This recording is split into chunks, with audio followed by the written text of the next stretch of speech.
Hello बच्चों, कैसे हैं आप सभी। आशा करता हूं कि आपका आज का पेपर बहुत बढ़िया गया होगा। तो चलिएगा आज हम मिलान कर लेते हैं क्लास 8th मैथ्स। ओके, कक्षा गणित का पेपर था, है ना। पहला क्वेश्चन है आपका, परिमेय संख्या 3/5 का योज्य तत्समक क्या है। देखिए, एडिटिव इनवर्स इसमें पूछा है, इंग्लिश मीडियम का भी है तो तत्समक का मतलब एडिटिव इनवर्स। यहाँ चिन्ह चेंज होते हैं, यदि प्लस का हो तो माइनस का हो जाता है, देन माइनस का हो तो प्लस का हो जाता है। तो 3/5 का जो राइट आंसर होगा भैया वो -3/5 होगा। राइट आंसर क्या हो जाएगा, -3/5। बोलो क्लियर हो गया, -3/5 इसका राइट आंसर हो गया। दूसरा, एक चर वाला रेखिक समीकरण क्या है। एक चर वाला उसे कहते हैं जिसमें एक चर हो। तो इसमें आपका जो समीकरण पहला बन जाएगा a बराबर 2x + 3। क्या राइट आंसर आ जाएगा, ax मतलब 2x + 3 = 0। और ये पहले का जो राइट आंसर आ जाएगा ये वाला, ठीक है। सम बहुभुज नहीं है तो सम का मतलब ये होता है, इसका मतलब ये नहीं कि सम संख्या, सम का मतलब ये है कि जिनकी भुजाएं बराबर हो वो सम बहुभुज कहलाता है। तो आयत की सभी भुजा बराबर नहीं होती है, सम्मुख भुजा बराबर होती है। वर्ग की चारों भुजा बराबर होती है, समबाहु त्रिभुज की तीनों भुजा बराबर होती है, समपंचभुज की पांचों भुजा बराबर होती है। लेकिन आयत में सभी भुजा बराबर नहीं होती है, इसलिए इसका राइट आंसर आयत हो जाएगा। इसमें ज़्यादातर बच्चों का गलती हुआ होगा, है ना, क्योंकि उनको यदि समबहुभुज और विषम बहुभुज के बारे में नहीं पढ़ा होगा तो गलती होगा। चलिए, और कमेंट करके भी बताते चलिएगा कि सर हमारा ये राइट आंसर है ना। और लाइक भी करना है वीडियो को, और कक्षा 8वीं के बच्चों तक ये शेयर करने की रिस्पॉन्सिबिलिटी आप सभी की है ना। अगला क्वेश्चन है, पूर्ण वर्ग संख्या नहीं है। तो पूर्ण वर्ग संख्या किसे कहते हैं, जो किसी ना किसी संख्या का वर्ग है। तो 1 भी पूर्ण वर्ग है, 4 भी पूर्ण वर्ग है, 9 भी पूर्ण वर्ग है। इसका राइट आंसर है 8 पूर्ण वर्ग नहीं है, ये किसी भी संख्या का वर्ग नहीं। किसी को डाउट हो तो कमेंट सेक्शन में बता सकता है, तो उसका मैं सॉल्यूशन आपको पहुंचा दूंगा। ओके, चल भैया अगला क्वेश्चन है आपका, 4⁻³ का राइट आंसर क्या आएगा।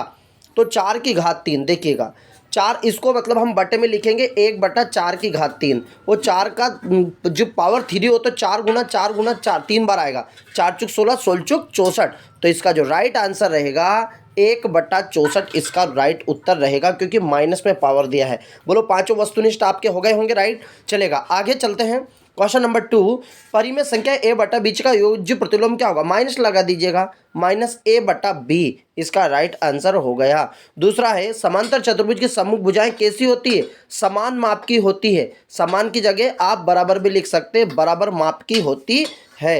अगला क्वेश्चन है, एक पांसे को फेंकने पर 5 अंक आने की प्रायिकता क्या होगी।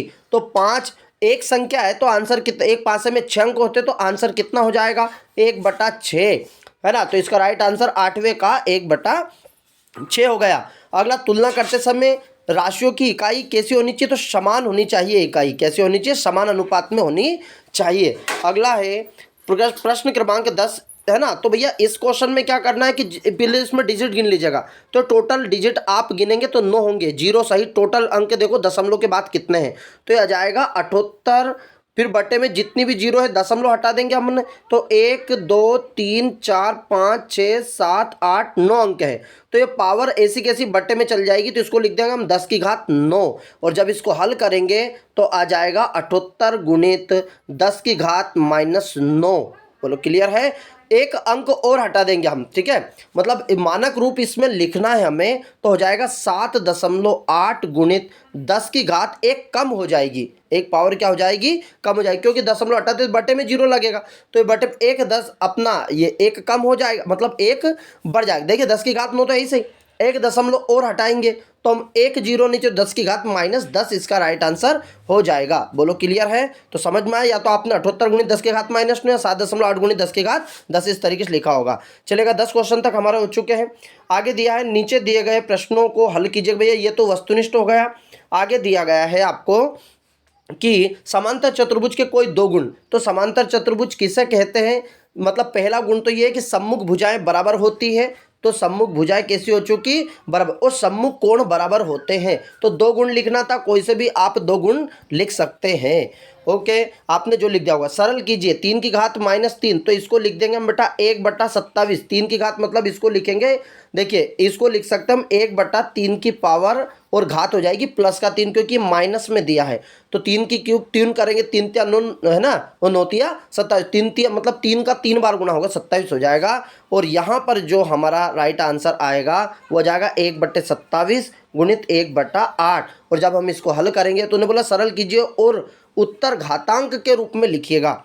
तो भैया घातांक के रूप में तो लिखा ही है, तो सर इसको करेंगे कैसे? तो 3 की पावर ये तो -3 लिखा ही है, इस 8 को हम लिख सकते हैं 2, है ना, 1/2 की घात 3 ऐसा लिखेंगे। और 2 की घात 3 को हम लिख देंगे ऊपर, क्या लिख देंगे? ऊपर। तो 3 की घात -3 तो वैसा का वैसा ही, और ये हो जाएगा 2 की पावर -3, क्या हो जाएगा? तो ये घातांक की रूप हो गया, 2 नंबर में था, बस घातांक की रूप आपको लिखना था इस तरीके से। अगला क्वेश्चन है आपका कि दीवार बनाने में लगा समय ये दिया है 5 और मजदूरों की संख्या दी 8, तो इसको तो समानुपात में उपरोक्त x का मान आप निकाल ही देंगे 5 बटे ऐसा, है ना, उपरोक्त तालिका के अनुसार x का मान ज्ञात कीजिएगा। तो ये रिवर्सिबल लग जाएगा, समय और कार्य वाले क्वेश्चंस आपने किए होंगे, तो मल्टीप्लाई आप कर दीजिएगा। आगे क्वेश्चन है भैया, यदि मानचित्र 1 सेंटीमीटर वास्तविक दूरी 8 किलोमीटर को निरूपित करता है तो उसी मानचित्र पर 3 सेंटीमीटर कितनी वास्तविक दूरी निरूपित करेगा? ये क्वेश्चन भी आपने कर दिए होंगे। सूत्र एकाधिकरण पूर्वण 15 का वर्ग, ये एकाधिकरण विधि से करना है। किस विधि से? इसमें विधि का ध्यान रखें, एकाधिकरण विधि का मतलब ये होगा एक अधिक। तो जैसे कि इकाई का अंक 15 गुणित 15 का वर्ग, तो आप 225 नहीं लिखेंगे, एकाधिकरण का प्रयोग आप इसमें करेंगे। जैसे वो 2 बॉक्स इस तरीके से लिखते हैं, 5 का वर्ग 25 हो जाता है, 1 से अधिक 1 गुणित 2 हो जाता है, तो 2 एकम 2, तो 225 इसका राइट आंसर ऐसे आपने कर दिया होगा। चले आगे, किसी पूर्ण वर्ग संख्या, है ना, में की इकाई 9 होने पर उसके वर्गमूल की इकाई क्या होगी? अब भैया पूर्ण वर्ग संख्या है, इकाई का अंक यदि 9 है तो हम 9 का वर्ग करते हैं, है ना भैया, 9 का वर्ग करते हैं तो क्या हो जाता है? 81, अर्थात इकाई का अंक क्या आएगा? 1, तो इसका उत्तर हो जाएगा भाई साहब 1। आगे देखते हैं 2/3 और 4/5 के बीच 3 परिमेय संख्या लिखिए, तो इनके बीच में परिमेय संख्या आपने लिख दी होगी। आगे निम्नलिखित को हल कीजिए, इसको हल करना है आपको, यदि हल करने में कोई परेशानी हो तो आप बता सकते हैं। 19वां क्वेश्चन है कि किसी विद्यालय के 20 कक्षा, ये आयत के अनुसार बताना, इस आयत चित्र में क्या सूचना प्रदर्शित की भैया? तो विद्यालय के शिक्षक में आयु के बारे में इसमें बताया है। किसी आयु वर्ग में शिक्षकों की संख्या न्यूनतम है, किस वर्ग में? तो 35 और 40 के बीच में देखिएगा आप, ये 35 और 40 के बीच में देखिए सबसे कम न्यूनतम आयु है। आगे विद्यालय में सबसे कम आयु वर्ग में शिक्षकों की संख्या कितनी है? तो 35-40, ये कितना? 35-40, ये 2, ये वाला वर्ग है, ये वाला जिसमें कम है। ओके, तो चलेगा, ये तो आपने कर दिए होंगे।